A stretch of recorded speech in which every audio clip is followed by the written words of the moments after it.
Saira, we begin with the first talk on Hanuman Chalisa, which will reach you with Swami's grace Tuesday, which is Hanuman's Day. Hanuman Chalisa, or Chalis 40 Chopais on Hanuman, is a Hindu devotional hymn in praise of Hanuman. It was written or it was sung by Goswami Tulasidas in Awadhi language.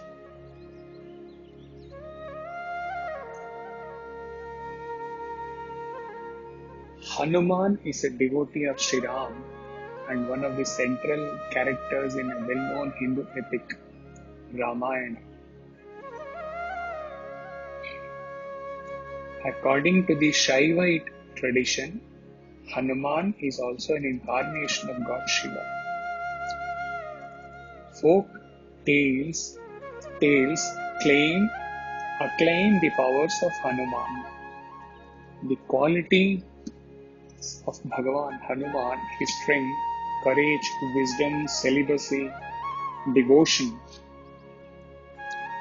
to Lord Rama, and the many names by which he was known are detailed in the Hanuman Chalisa.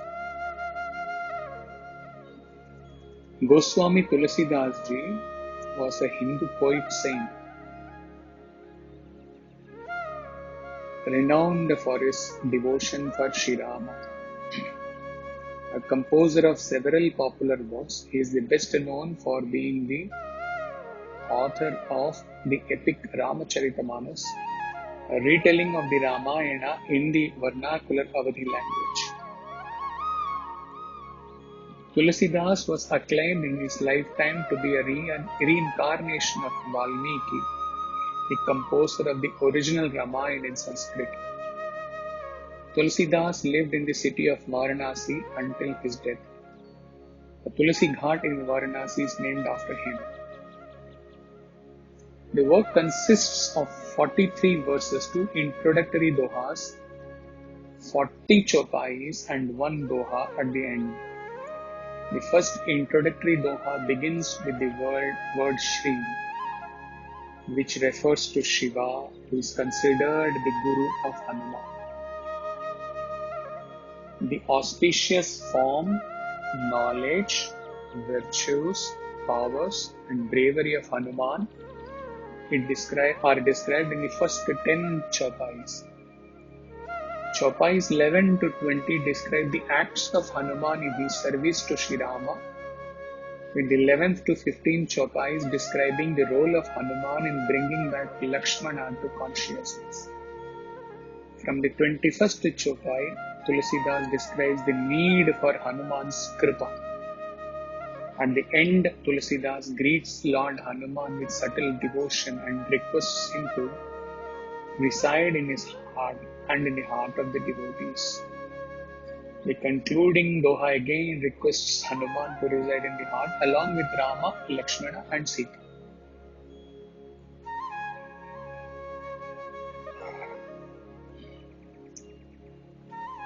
Seated at the society temple in front of Hanuman, he is telling about one who is sharing, telling, talking now. The intuition came from within to get deeper into Hanuman Chalisa. Truthfully, he would say that this much depth he has not contemplated on Hanuman Chalisa.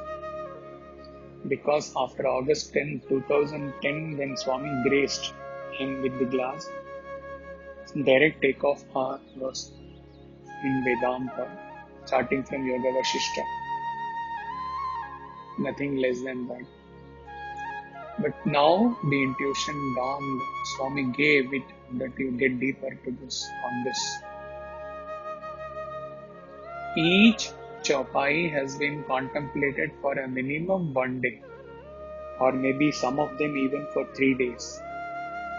And Swami kept giving newer revelation on each one of them. Whatever he contemplated for himself, whatever joy he got from the same, he is sharing with the entire humanity for the benefit of all. Humble request to all of you to take up these talks sincerely, because everything about these talks are from the source as the grace of Bhagavan Sri Satya Sai Baba.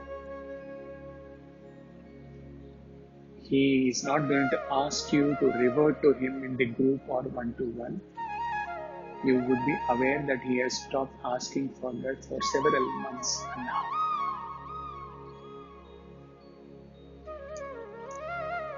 The effort would be to keep the talk on each doha,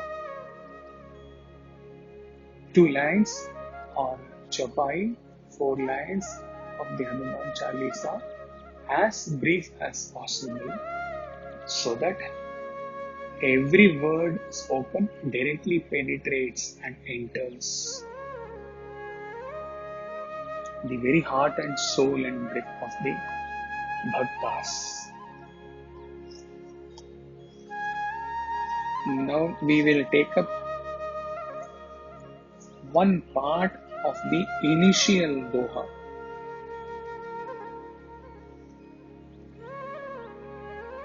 For today, not even the complete, a part of that.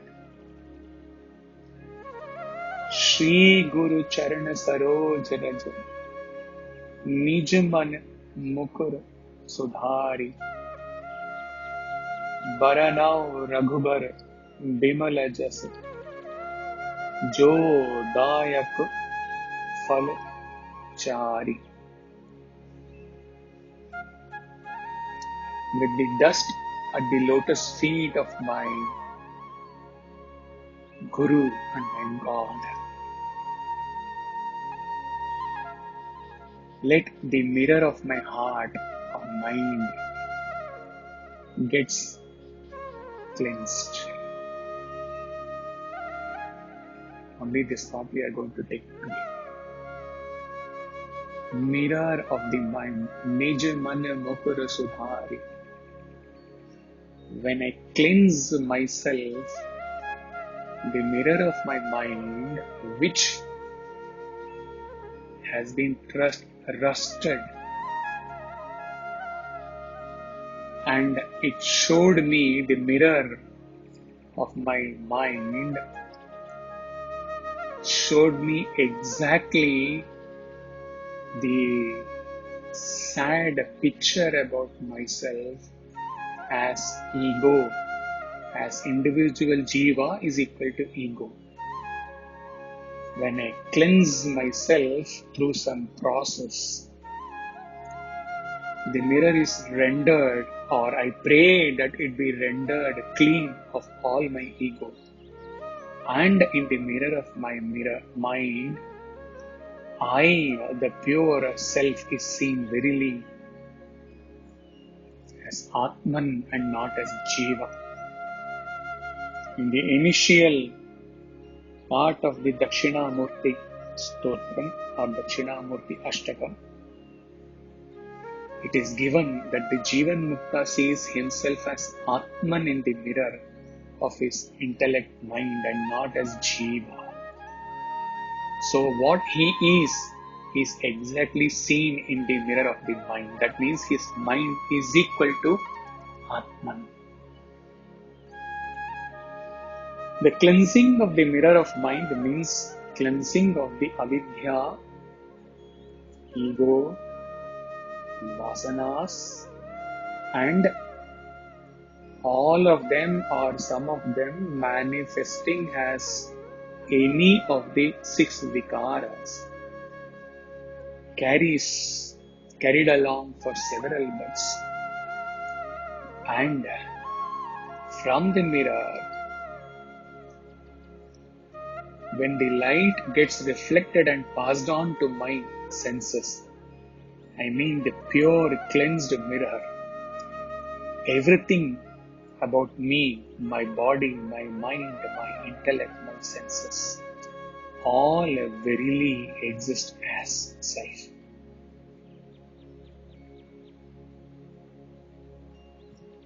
So reflected consciousness is the seer. And the intellect or the mind mirror is also the seer because there is no difference. There is no rust in the mirror. There is no ego avidya anymore in the mirror of my mind. I see the reflection as it is, as the reflection shines beautifully, spotless, and without any ripple in the Manasa Sarovar.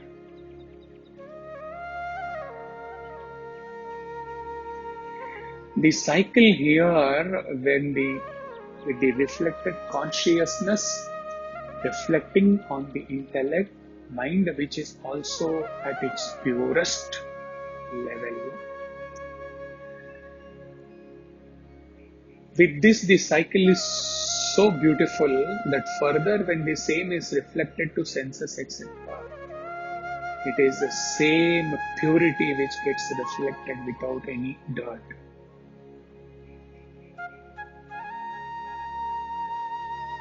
Rajat, no, without any dust, without any dirt.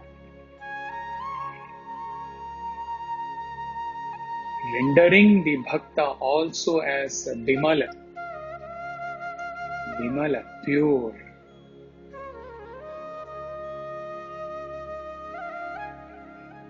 Which is described subsequently when Tulsidas describes or calls as Raghubar.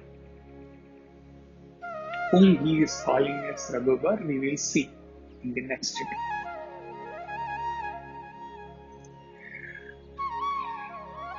If I had been as pure as the way God created me, I would experience the same Godhood in my mind, heart, always. I don't exist as God or self always. Why? Because I have belittled, I have colored the mirror of my mind with my kleshas and my ignorance. That is why the prayer is to Harahu, Kalesha Vikar. The mirror has been rendered blurred. It does not reflect God or self as it is. As it is rusted, colored with my ego and various manifestations of my ego.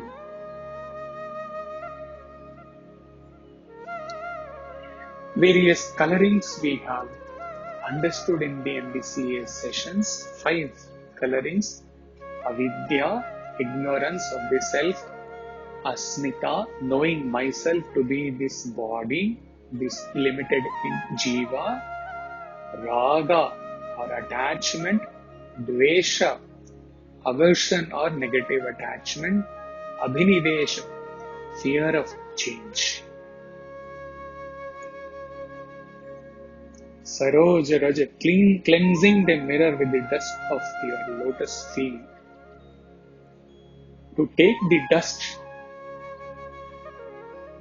beneath the lotus feet of God symbolizes absolute surrender of our ego to God, where the lotus feet represents God or Brahman. Our taking the dust symbolizes our total surrender in bhakti or the self-surrender in the path of jnana. Both of them have been given in the surrender session to some sadhakas and also captured in the blog post under the theme surrender. Surrender in the path of bhakti or surrender in the path of jnana. Culmination or the fructification being the same in both. Absolutely same. So, I surrender my mind, my heart, totally to my God. I clean my mind with the dust of the feet of Lord. Which means in the initial stages in bhakti to be ever in incessant thoughts of God. Godly thoughts, as Brother Hari begins. Bhakti Bhajan workshop. With absolute surrender. Or in the path of jnana, it has to be taken as incessant contemplation, incessant conviction and contemplation on the teachings on Mother Shruti by a qualified Kshatriya Brahmanishta Guru.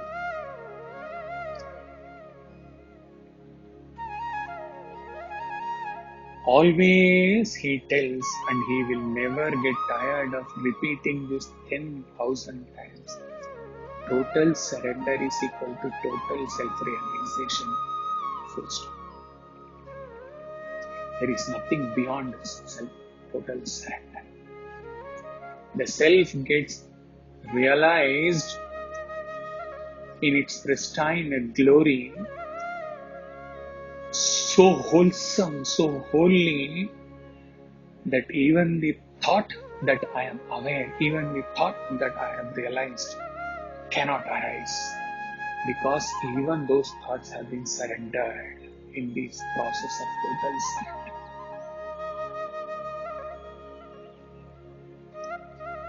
So, my mirror of my mind is cleansed and all the dusts are removed, and like the iron gets melted, crucified, Jnanavahini first chapter, Swami writes, to shine as gold Bangaru. So the mirror of my mind is cleansed and brought it to the original state, the state with which my Sai sent me to this creation. First, I now see myself in the mirror of my mind exactly how he created. Yes, repeating. There is no difference between my existence as self and what my mind experiences every moment, which is verily the self. The Jivan Mukta is free of avidya or maya, hence in his case, it is Atman seeing itself as Atman.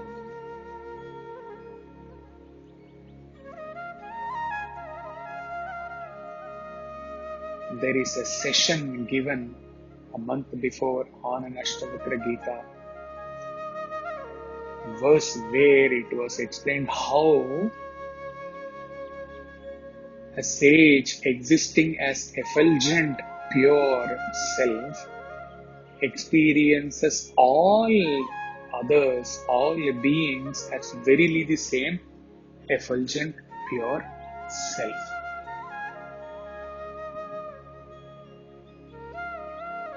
Baranao Raghavara Bhimalajasa. Pure Bimala. Rama is pure. His heart, his dharma, his clarity of thoughts, all are pure.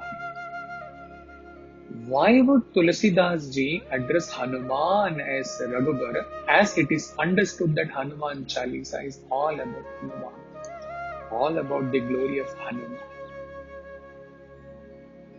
There are certain stories about it which are not authenticated or which are not accepted by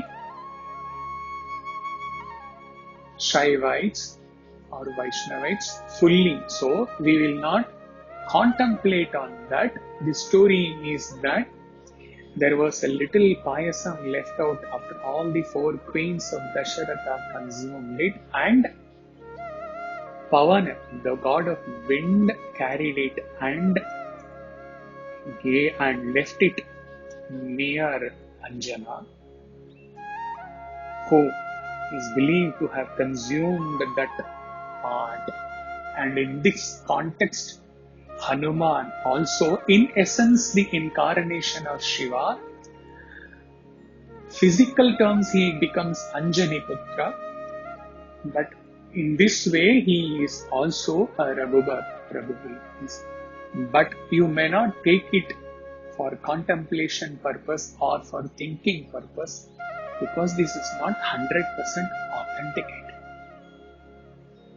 more convincing and a beautiful way to understand this is when Hanuman meets Ma Sita in Lanka, sorry. She recognized him as a great devotee of Sri Rama because Ati Chutur, Ati, Ati Chatur is also an expression of Hanuman. He reduced his form to a very, very minuscule monkey form, and instead of going and announcing that I am Rama's messenger, he started singing glories of Rama, catching the attention of Sita.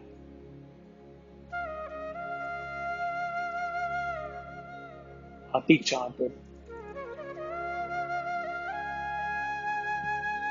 And Sita addresses him, Ma Sita addresses him as Sut, or in Hindi Sut, my son.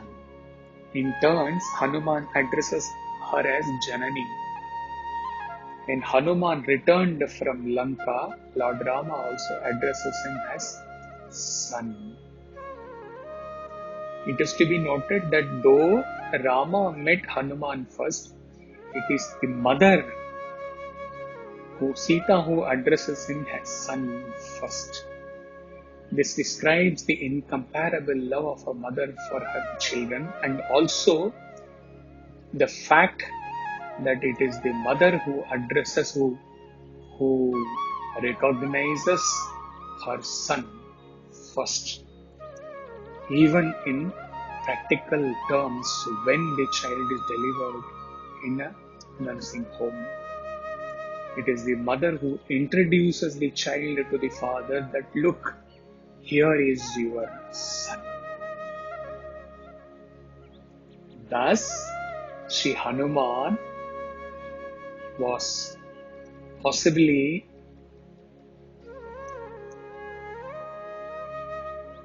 revered and addressed by Goswami Tulsidas ji as Raghubar. He did not say Raghukul, but he addresses as Raghubar. So, in this sense, Raghubar is also Bharana Raghubar Bimala Jasa. This Raghubar is also to be taken as addressing Hanumanji. You may take as describing Sri Rama or Sri Hanuman or both, as Rama and Hanuman are inseparable.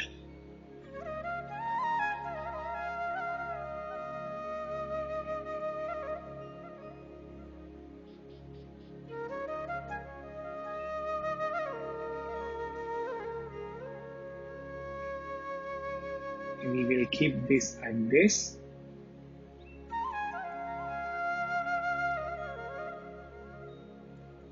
Okay. Another line is that we'll just touch upon that because it holds a very great, very deep significance when we go to the next part of this. Buddhihin Tane Janke Sumira Pavan Kumar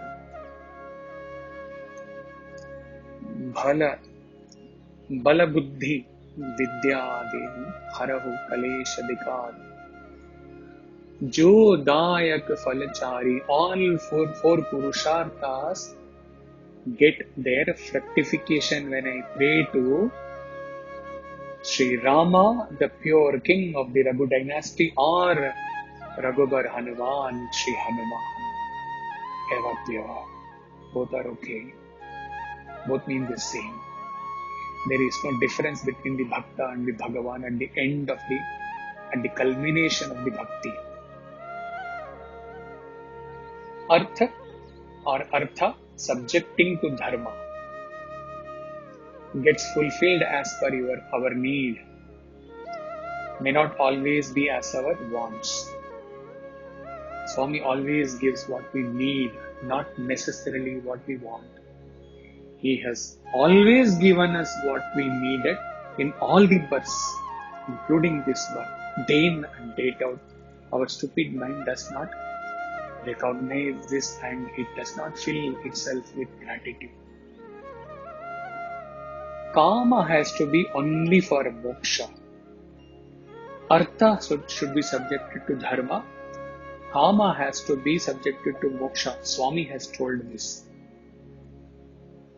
This is covered in the karma session as Swami has told this.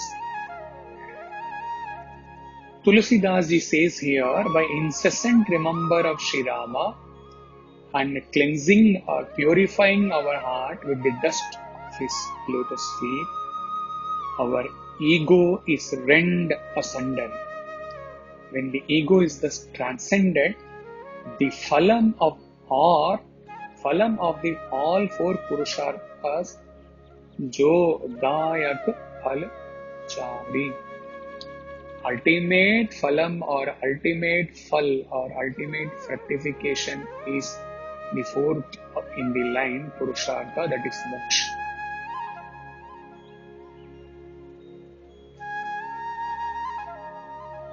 Already in the first line, the fruits of Purushartha has been achieved.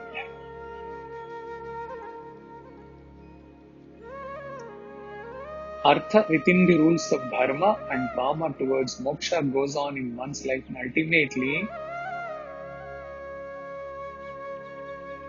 as Swadharma or Atma Dharma.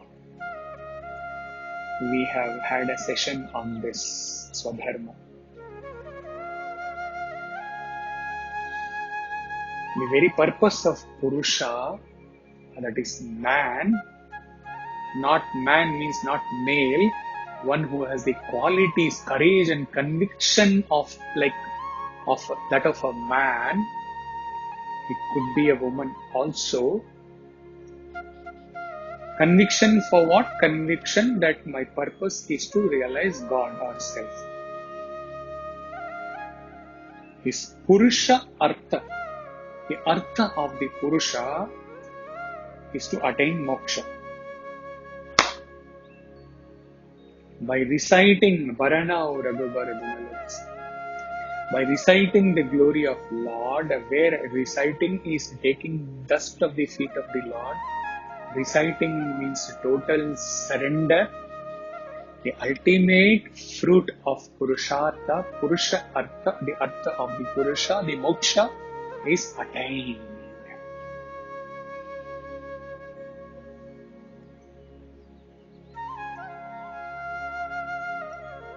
In the next talk, we will deal with the next part of this initial mantra, initial doha. Buddhiheen tanu janike, Sumiro Pavan Kumar, Bala Buddhi Vidya Devu, Mohi, Harahu Kalesha Dikar. We will deal this in the next talk, and also how the four lines combined together, aligned with together, took the whole contemplation to a totally different dimension, seated in front of Hanumanji in the society. As it is, he would share with all bhaktas in the next talk.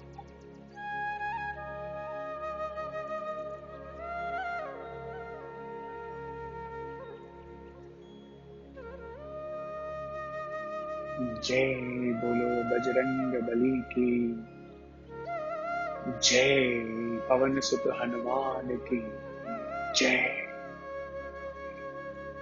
Bhagwan Shri Satya Sai Baba Ji ki, Jai Jai Sai Ram.